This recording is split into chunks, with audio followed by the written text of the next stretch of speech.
দলের নাম ভাঙিয়ে কোনো অপকর্ম মেনে নেওয়া হবে না বলে হুঁশিয়ার করেছেন বিএনপির ভারপ্রাপ্ত মহাসচিব রুহুল কবির রিজভী। সকালে শহীদ রাষ্ট্রপতি জিয়াউর রহমান ও সাবেক প্রধানমন্ত্রী খালেদা জিয়ার সমাধিতে শ্রদ্ধা জানানোর পর এই হুঁশিয়ারি দেন তিনি। জানান, স্থানীয় নির্বাচনে সেখানকার নেতাকর্মীদের মতামতের ভিত্তিতেই প্রার্থী দেয়া হবে।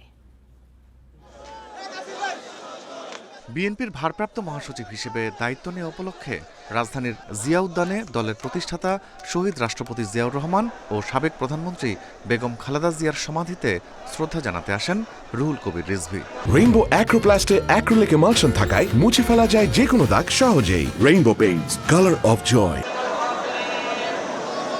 এ সময় তার সঙ্গে যোগ দেন বিএনপির কেন্দ্রীয় কমিটি সহ ঢাকা মহানগরের নেতাকর্মীরা।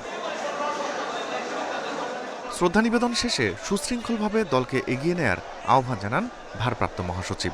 যারা দলের নাম ভাঙিয়ে নানা ধরনের অপকর্মে যুক্ত ছিলেন তাদের বিরুদ্ধে শক্ত পদক্ষেপ নিয়েছেন।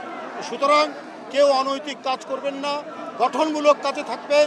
দলকে শক্তিশালী করতে হবে এবং দলের নেতাকর্মীরা যাতে তারা জনগণের প্রতিনিধি হিসাবে কাজ করতে পারে সেই চেষ্টাই তারা করবেন। এ সময় স্থানীয় সরকার নির্বাচন নিয়েও কথা বলেন তিনি। জানান, জনগণের সঙ্গে ভালো সম্পর্ক আছে এমন প্রার্থীকে অগ্রাধিকার দেওয়া হবে।